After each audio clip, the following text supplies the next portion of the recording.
Greetings, this is Artie from Artifact Electronics. A few weeks ago, or I should say a few months ago, I did a couple of episodes on this Asteroids cocktail that I picked up at a thrift shop and proceeded to restore. And it is still working, things are in good shape, but one of the things I didn't do was the legs were pretty rusted. But it was really cold outside at the time, so I left it for later. And before you knew it, we basically changed from winter into summer with like a 3-day spring. And since it's nice and hot outside, I actually took off the legs, and Mama got new shoes. I wire brushed the legs, I repainted them, and I put some semi-proper leg levelers underneath, and so it doesn't actually sit flat on the legs as it did before, but can rather be leveled. It's very important when you have a pinball machine so the ball goes straight, but I guess that doesn't apply here. Anyway, so that got fixed, so the machine is considered to be complete. And of course, all of my friends who came and saw this wanted one too, and one of my friends actually found one. Now he paid a bit more than I did, and his machine didn't quite work, so I volunteered to have a look at bits and pieces of his machine to see if I could fix the electronics at least, so he could get the machine up and running and then start restoring the cabinet. So here's what he brought me. It's the original Asteroids board out of his machine. He got 2 extra boards and a monitor. And when he put everything together, he checked power supplies. The boards were getting power, but it was not starting up. So I said, well, let's start with the boards and with the monitor, and told him to go ahead and check out the harness in his game and check voltages on the harness, and everything was connected. But we got a few things to have a look at and fix here. So let's get started. So since my machine already works, it's kind of an almost ideal setup to troubleshoot just one element when you know that all the other elements are working. So I dragged out the monitor and just hooked it up. It has a single plug in the middle of the picture that hooks it up, supplies it with power and the X, Y, and Z coordinates, and or Z intensity, and I hooked it up. Now here's the board. The inside of it, I think we looked at it before, but that is the main deflection board, and on top over there is the high voltage board, which is missing a cover. But I turned everything on, and what did you guys say? Nice burn marks. Well, thank you. So originally these boards had these 10 watt ceramic low resistance resistors in those spots, and those were in series with the B plus and B minus voltage. But since these machines were usually on all the time, I guess what happened after a while, the resistors burned out. I guess 10 watts wasn't enough, and after a while the factory issued a update bulletin that basically said, just snip off the resistors and jumper them. I don't know why they didn't recommend you going out and getting yourself some 25 watt parts and putting them in, but that were the factory recommendations, and that's what most people did. And that nice burn mark is a leftover from one of the resistors. These were 10 watt resistors, so must have been quite a spectacle when that went up. Now you can see a red LED there. Oh, you can see that there's nothing on the screen. I can hear some vector chatter. The neck is lit up. but nothing on the screen. I played with the brightness and contrast and didn't make a difference. Now that LED you see over there is not a power LED, but it's a so-called spot killer LED. So you don't want that light to be on. When it's on, it basically removes the cathode voltage from the tube, disabling it. Now why is that there? It's kind of a... I mean, the name is quite descriptive, because what happens is the game is continuously updating the XY coordinates, so that's like an auto screensaver. The beam is jumping around all over the place. But what happens if the board decides to die and there's no X or Y output? Well, the beam will essentially stay in the dead center of the screen, and depending on how long you leave it there, happily go ahead and burn an ever-enlarging hole into there. So this was a problem that they figured out early, so there's circuitry in here that basically says if the XY deflection information coming in is deemed insufficient, then cut off the cathode voltage and light the LED to indicate the fault condition. And that is what's causing the monitor not to work. Now, we know that the main board is generating XY information because we just saw it running. And I did some continuity checks on the connectors, if those were reaching the board, and they were. So obviously there's a fault somewhere on this board. I also checked the high voltage. The high voltage was just under 12 kilovolts.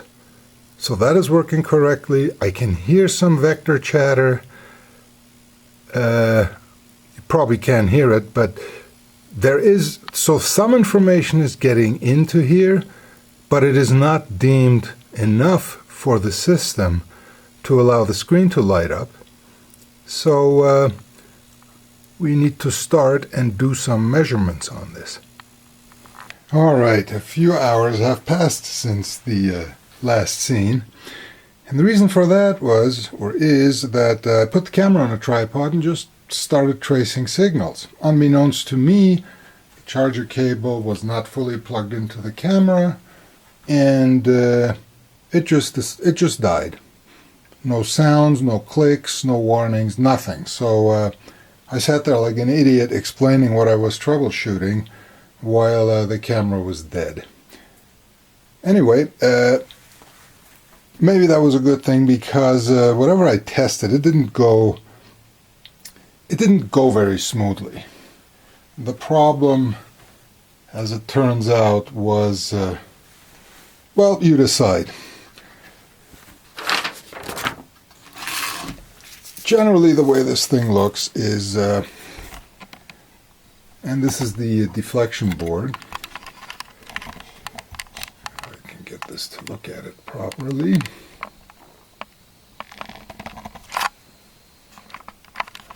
And in broad strokes, what we have two nearly identical circuits over here, the top and the bottom over here, which are the X and the Y deflection conditioner circuits. Because this incoming signal is linear and there are certain nonlinearities in the tube itself, they have to jump through all sorts of hoops to smooth out the linearities. There's strong feedback going from the outputs. Here are the driver transistors for X and for Y, and they got feedback going straight back into the whole thing to accommodate or make up for those nonlinearities to get a straight line on the monitor. So my first test was rather simple. Let's see if we are getting, and this is the spot killer circuit, and which is sampling the X deflection and the Y deflection signal. And I did some measurements, and I noticed that even though the signals were both coming in at the front end, the Y deflection signal was not feeding anything into the spot killer. So the spot killer said, hey, no Y deflection, that's bad. I'm basically going to turn on the spot killer and shut off the screen, and that's what happened. And I thought it would be an easy fix, because how many times do you see a circuit where you have two identical circuit blocks, where one works and one doesn't? I mean, they are almost identical. There's like two resistors that are different in them in order to accommodate the 4:3 aspect ratio of the screen, but other than that, they are identical. And I'll explain all of my check marks, but basically the Y deflection signal was coming into the base of this transistor, but there was nothing coming out of it. Same thing on the X, but on the X you could clearly see the signal coming out of this long-tailed pair here, which basically, as an input on the second transistor, takes the feedback from the yoke driver circuits over here to give you nice straight lines. So I kind of looked at these circuits a little bit more in depth, and it turns out because of the long-tailed pair, there are current sources over here. So it's not as simple as saying, hey, something's going into the base of this guy, but nothing's coming out, so he must be dead. Of course, well, actually down here, of course, that's the first thing I did. I took out the transistor and measured it, and I measured it in circuit, I took it out, I measured it out of circuit. The transistors, I mean, they all tested just fine. Now I know, I just used a meter with it, so a meter in diode setting, which is not 100%, but it's usually a pretty good indicator whether the transistor is at least minimally working. And all the transistors I checked were minimally working because of using that approach. But I couldn't get this thing to come up. I could not get the spot killer just would not receive a signal, a Y deflection signal. And again, I did the obvious. I mean, there's these DC blocking capacitors here, which looked a little bit aged. And even though they measured good, I still took them out and put new ones in, and none of that helped. No matter what I checked, what I did, you saw the setup. If you want to check this board live, you need to have the yokes connected to it and these driver transistors connected.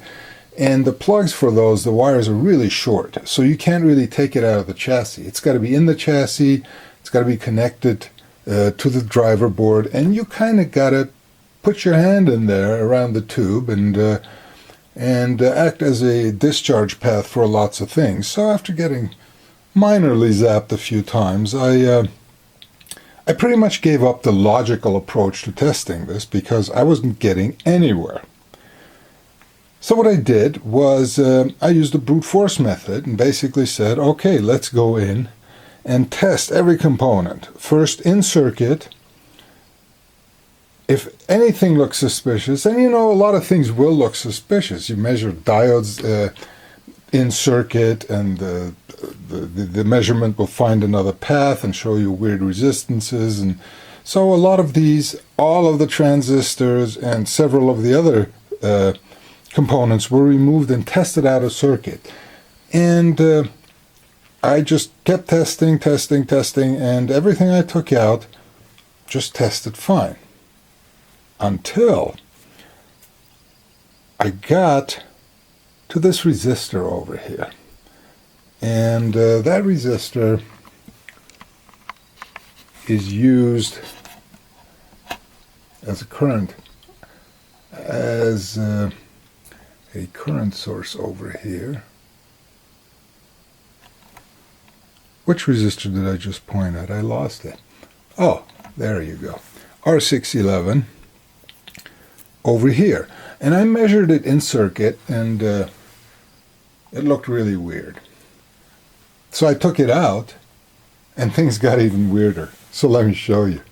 So here's our friendly or not so friendly resistor. It's a 4.7K half watt, just carbon resistor.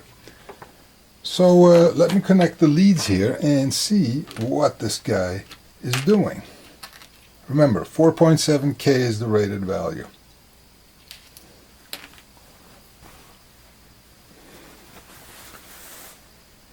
So that's not too bad. It's only about, 5 to 6 times its rated value.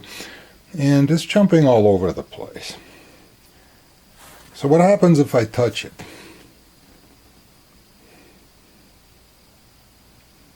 Things get weirder. The jumps get larger. So we just hit 50K. So now, let's give it a little heat.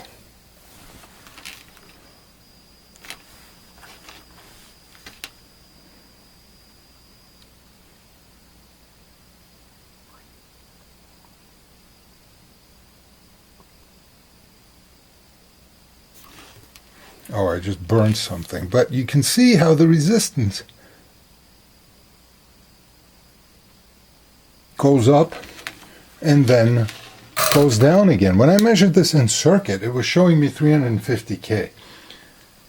So it's kind of interesting. It's become a temperature-controlled random resistor. A TCRR. Now, okay, it's a bad resistor. I told you how I found it. No big deal. Oh no, now it's really going bananas. And yes, no, I'm not faking this. Here's the hookup.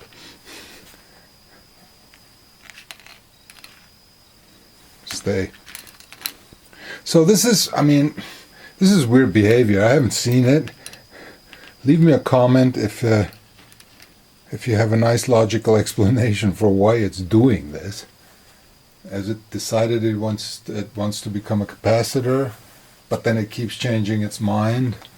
Obviously the resistance has gone up, it's been damaged, but obviously I had to go ahead and replace those, and luckily enough I had just plain carbon 4.7K half-watt resistor that I replaced this with. But what I usually do is let's say I find a certain capacitor that has shorted and is generally a no-name capacitor. I will usually go around and hunt for identical components on the board, and just in case that the manufacturer got a bad batch of parts, if it's reasonable, if there's 2 or 3 of them, I will replace them all. Now, if you're dealing with something where you have 100 of the same capacitors in there, I will probably go in and test them. But when there's just a few, I will try to replace all instances of it. So I did find one other one. Remember, the circuit is symmetrical, the X and Y. So there was another one in the X. So let's test the one from the X deflection circuit.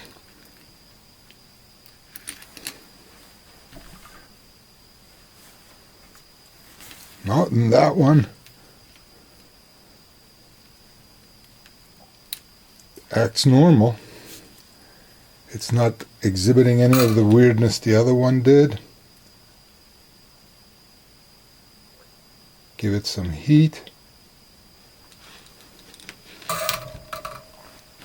Close enough to 4.7. So I guess I got a real weird resistor over here. And I don't know, but let's hope that fixes the problem. So one last look. I will of course put this in a plastic bag and keep it until somebody explains to me why this would happen. I've never seen anything like this happen before. And I'm sure, you're poo-pooing me and saying, no, it's when the gigawatt capacitor goes bad inside it, it does that or whatever. But I still don't know why a resistor would do that. What it caused was, of course, since it was defining the current for a current source, and since it had turned random as it was warming up, or as it was just sitting there jumping back and forth, it had created a random current source in the circuit, and obviously the spot killer didn't like that too much. I'm sure you're dying to see this, but here's the new R611 4.7K carbon. Nothing special about it, but let's go ahead and see if that fixed our problem.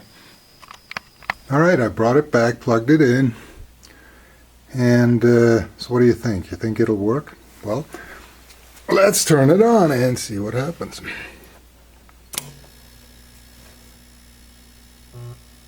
No spot killer.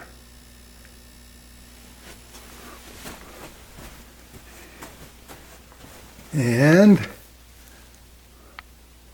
hooray, it came back. It actually looks pretty good too. Well, it's in focus.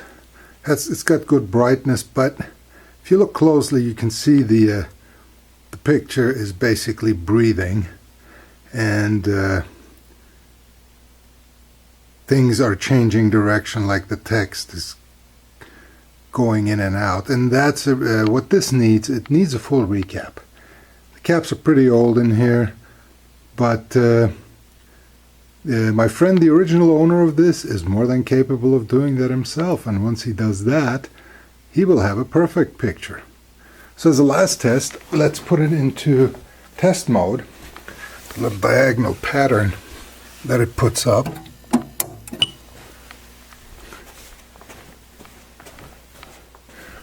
And the pattern looks pretty good. No linearity problems. The lines probably won't show up in the video, but especially the left side lower line is really squiggly. And that's also a direct result of tired capacitors. But it looks like we got the monitor up and running. So as a last thing, let's test one more thing, and then we can call the monitor fixed. So the measurement I want to make is to see what the actual anode voltage is. And you can see I have a high voltage probe inserted under the anode insulator, and it's precariously balanced there. And that goes into my multimeter, and the way it works is it gives you a divide by 1,000 factor. So 1 kilovolt shows up as 1 volt on your meter. So let's turn it on and see where we're at.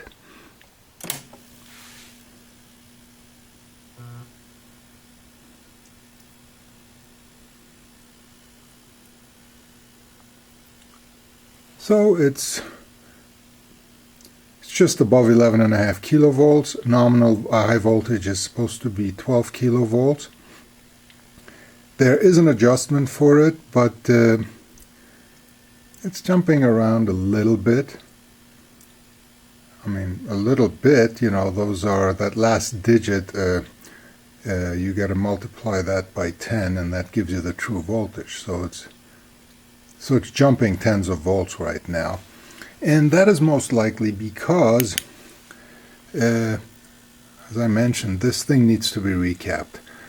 Both the driver board as well as the HV board. And once you recap it, once you have better filter caps in there, it will not only stabilize it, but the voltage will probably jump up to close to the nominal 12 kilovolts. So I'm going to leave it like this for now, until it gets recapped, because if I can set it to 12 now, and then once it's recapped it'll go too high, and it's better to do the adjustment once you got the new caps in there. Other issues with this are the high voltage cage, which is not supposed to be open like that, and note the military point-to-point wiring on the high voltage diode. I think it's okay. I'd have to look at my own to see if that's what mine looks like in my own machine, but there's no exposed metal. I've experienced no arcing with it, but I can't tell whether that's the original install or whether it's been replaced. But it seems to work fine. The cover is a security measure that should definitely be installed. I got to ask my friend if he just took it off and didn't bring it with him, but you can fashion one pretty easily and cheaply by getting some fine mesh metal grating from a home supply store and cutting it to size and bending it into an L shape, and then just screwing it back into place. And that is something that will most definitely need to be done. So we see the voltage is still slightly rising, but it's jumping around pretty good. So we'll just wait for the new caps.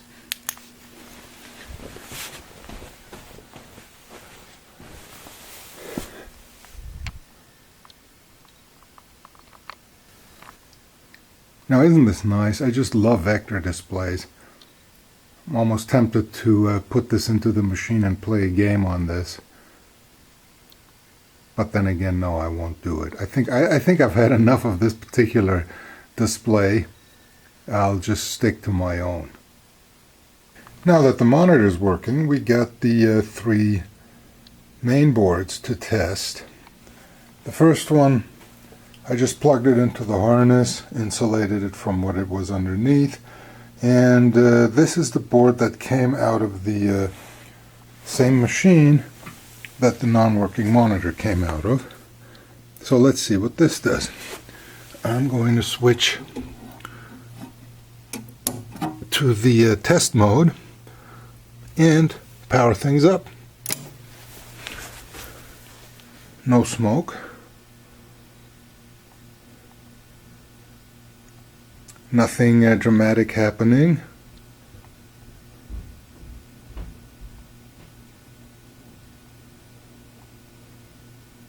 And we got an image. It doesn't really surprise me a whole lot because since the monitor was dead in the original board, I mean, there was a good chance that the board was still working, but the test pattern is up.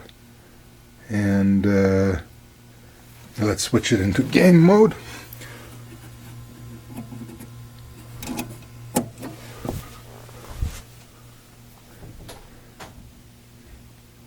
And there you go.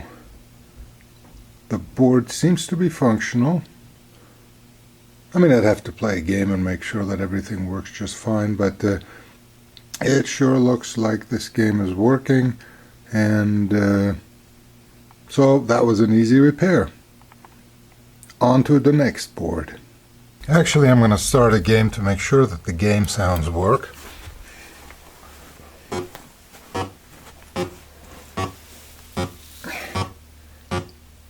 Yeah, my short arms won't reach the controls on the other side of the machine, so we'll just kind of see.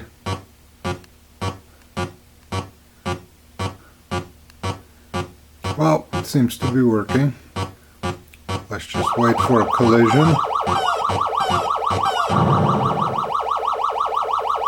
Alright, clean bill of health. This one can go back into its original machine.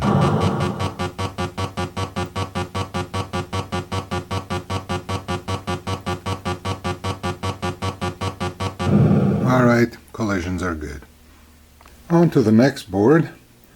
This is one of the 2 extra boards my friend got, and it's plugged in the same way. And let's see what happens.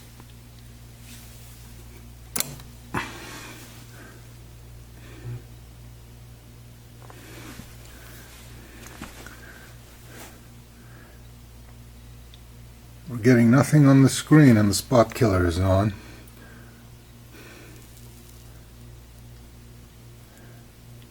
But when I was finagling the board in, I had a look at it, and the processor looks really corroded. So I start poking around, and when I push on the end of the processor, this is what happens. The board does come up, and when I let go it still kind of stays, but if I push on the other end of the processor, oh, that's interesting, it stays on. I can't break it again.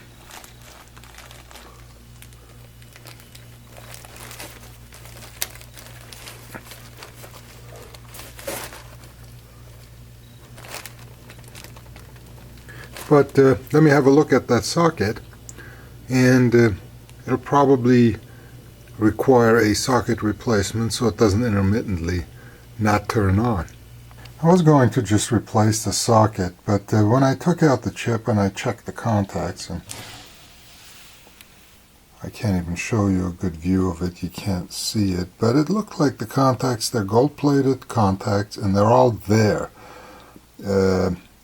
They're the bifurcated contacts, and they're all there. Nothing is bent, nothing has broken off. So what I did was I gave it a few squirts with deoxit and inserted and removed the processor a few times. And so let me put it back in again and hook it up to the machine and see if that did the trick. I try to avoid just willy-nilly replacing parts, because, you know, getting out that 40-pin socket is going to stress the board, is going to cause problems with some traces. So if we can get away with just cleaning it and we get reliable operation, I tend to leave it the way it is. However, if over usage it starts exhibiting the same problem again, where the board doesn't power up, but flexing the board around the processor does make it come up, then it will have to get a new socket. Okay, processor's installed, board is back in the machine, so let's give it a whirl.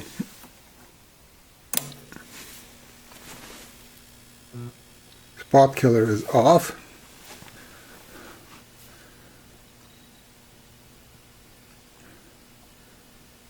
And there's a game. So I think that maybe the contact cleaner fixed the problem. So let's flex the board here and see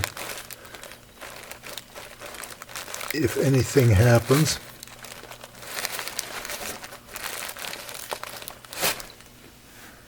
And no, things still look good. Let's see how the sounds are on this board.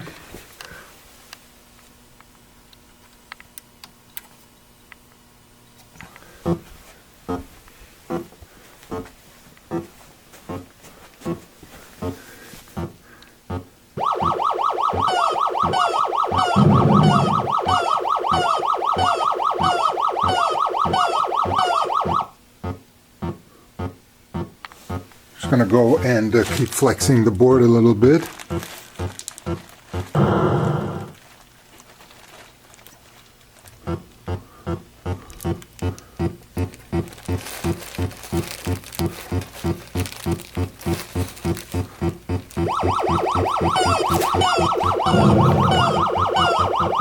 Looks like we're good.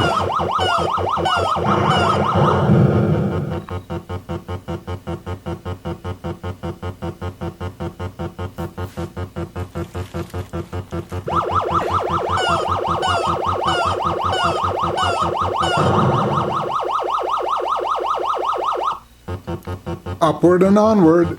Here's the third and final board. Let's see if we can bat 3 out of 3 here. So we're on. Spot killer is off. You can hear vector chatter. Ooh, it's running. But looks like it has some problems.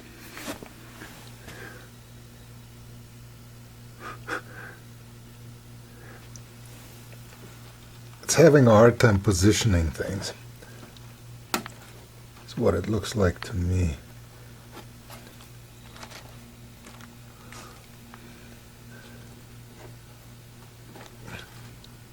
Dip switches are also pretty dirty on here.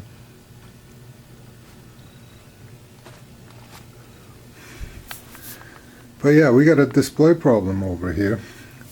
Let's go into test mode. Yeah. Well, time to pull the schematics and follow the display path with a logic probe. Now the giveaways are that, see the number, the binary representation of the dip switches. Oh, one of these switches is broken. Yeah, that switch needs replacing. But it's showing those numbers pretty nicely, but our crosshatch pattern is not showing up, so need to go ahead and probe the signal chain. Now it's interesting to note that if you look on the output section, the Y output section looks like it has had every IC replaced. The D to A, the op amps, and the 4016, I think, the CD4016 over here. Somebody just went to town on it and replaced every component, but obviously that didn't fix the problem. So let me go and get my logic probe. So I stared at the screen for a while, trying to logically deduce what was happening there, and poking around the board, but being on my knees on that machine did not make it very comfortable for extended amounts of probing. So I brought everything to the bench and pulled out my power supply and regulator and just hooked up the board on the bench. And we can kind of see things running on the scope. It's still hard to see. It doesn't run very well because the intensity, I'm not even using the intensity input right now, just XY. The intensity voltage levels coming out of the Asteroids board are incompatible with a scope, and they just don't work. They make things look even worse. So I basically run it without the intensity, and it'll just give us a general idea of what things look like. Now, let's see if I can get...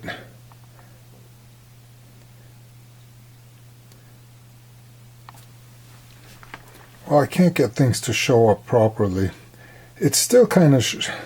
You could kind of see when I still had it on the original monitor that it almost looked like the screen was divided into several strips, and in the X direction everything looked okay, but in the Y direction it seemed that there were 8 strips, and every adjacent strip showed that the top strip had the information for both itself and the next strip down superimposed, and then the strip after that was blank. So it sounds to me like it's a problem of a digital nature. Somewhere in the counters things aren't working right. Now, one other way to look at this is to individually look at the X and Y outputs. And let's see, X is in 1, so let's get this guy out of XY.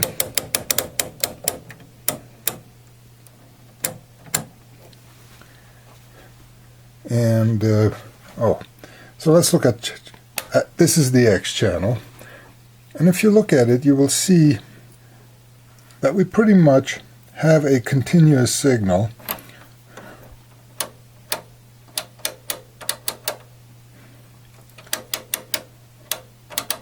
from top to bottom. So at one point in time, every position is occupied by the beam somewhere. But when we look at the Y output, it looks digitized, and we can see that stripe behavior I was talking about. That things just happen at certain intervals, and there's nothing in the middle. Now if we look at the output stage where the Y analog voltage is generated, we have our D to A over here. It's 10-bit D to A and gets 10 data bits coming in, and then the rest of it goes out and it gets current to voltage. The current coming out of the D to A is converted to a voltage over here, and then further run through some selectors, and finally it's sent out to the monitor. Now, remember I said the problem looks digital in nature? I mean, it's not smeared all over the place, but there are certain areas that are blank, and there's other areas that are overlaying each other. Now, since there are eight stripes on the screen, my wild guess is that the DEC Y8 line over here may be stuck. Because if that would be stuck, then the area that would be drawn when, let's say it's stuck low, then the area that would be drawn when DAC Y8 should be high would never be drawn, and you would get empty strips in there.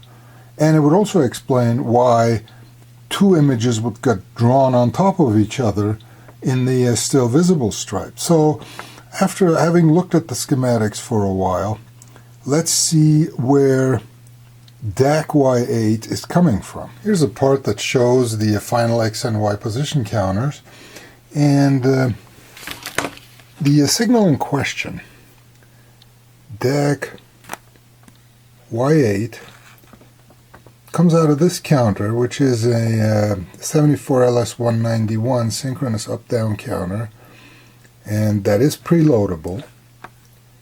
And what we need to do is basically have a look and see if any of these signals are stuck. I mean, we could measure it on the DAC too, but I'm just trying to see if that signal goes anywhere else. It's kind of hard to tell because they don't have a reference of where the signals go, and the schematics basically try to show all 58 revisions of the board at once with things that are shaded belonging to other revisions, and let's see, I'm not exactly sure, but I'm dealing with a revision 2 board, so I think this is the proper counter to look at, and that is H9 pin 7. So let's see if we can find H9 pin 7 on here, and there's H8, H9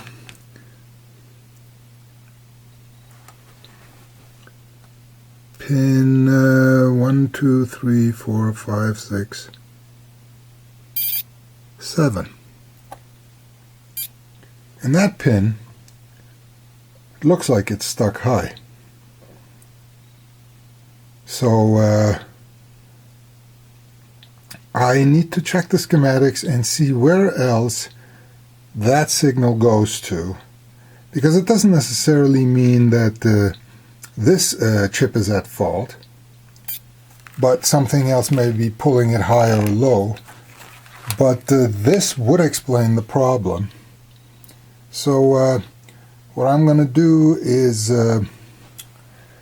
fire up the desoldering gun and pull that chip out of there. And I know that I usually say it's not worth taking chips out, desoldering them, because you're going to weaken the board.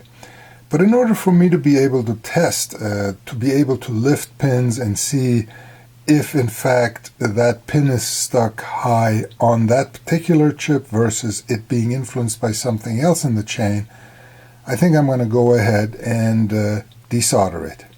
Came out nice and clean. Of course, for me the gun never does the whole job, especially pins that are connected to buses, such as power and ground.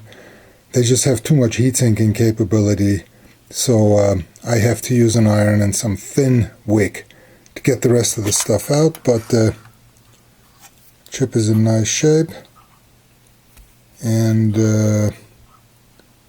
so let me go ahead and socket it. But yeah, I did find out another thing. I don't have a replacement in my inventory, so I will have to go through my mountain of boards, and probably I have a parts Asteroids board. I'll probably have to pull a 191 off of that, and then we can proceed. All right. So I pulled off another 191 off of my Asteroids parts board, which is actually the board that originally was in my cocktail and had a bunch of corroded chips. And of course, the 191 was one of those corroded chips, but I pulled it out, cleaned the legs as well as I could. It came out cleanly, and well, I plugged it in and turned everything back on. And here's what we get. Nothing till I turn on the power. And feast your eyes on this. The test pattern seems to show up.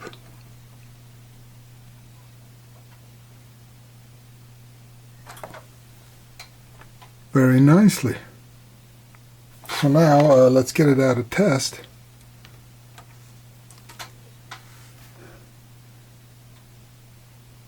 And looks like we fixed the problem. As I told you, you know, because I don't have the intensity, the scope doesn't show it right.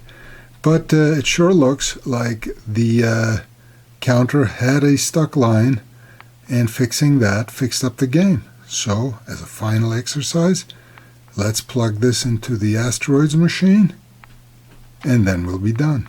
Okay, we're plugged into the Asteroids, and let's turn it on.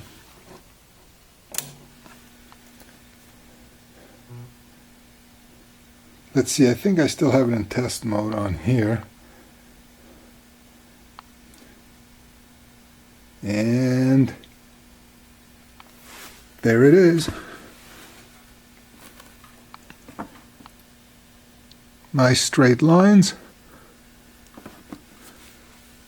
Everything's on the screen. So, let's switch it over to game. And it's trying to talk to us in a different language.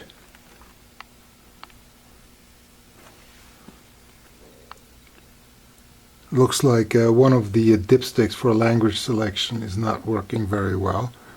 But finally, let's start a game. Make sure the sounds are there.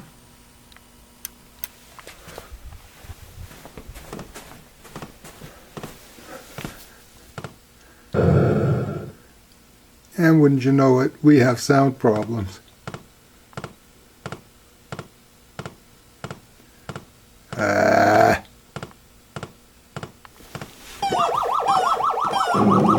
Oh, it's the heartbeat.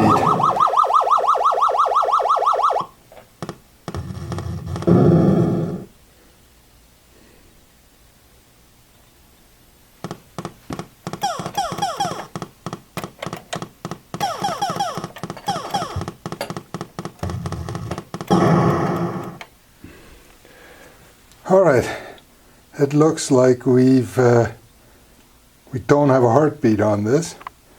So back to the bench. Mercifully, this one was quick. It's a simple 555 circuit, gated on and off with some resistors to determine the pitch. And when I checked it out, I was going to take this out and replace 555, but then I saw that there was a missing cap over here, which I have replaced. And normally there's always missing caps, but usually they break off and they're bypass caps.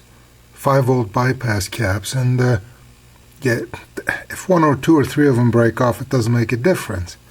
This cap was an integral part of the pitch of the sound, and since it was completely missing, we were only hearing clicks. So, last try. Let's start it up.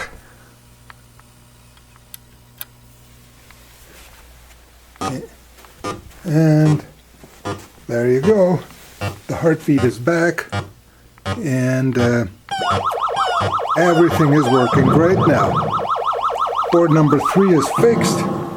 Thanks a lot for watching, and we'll see you next time.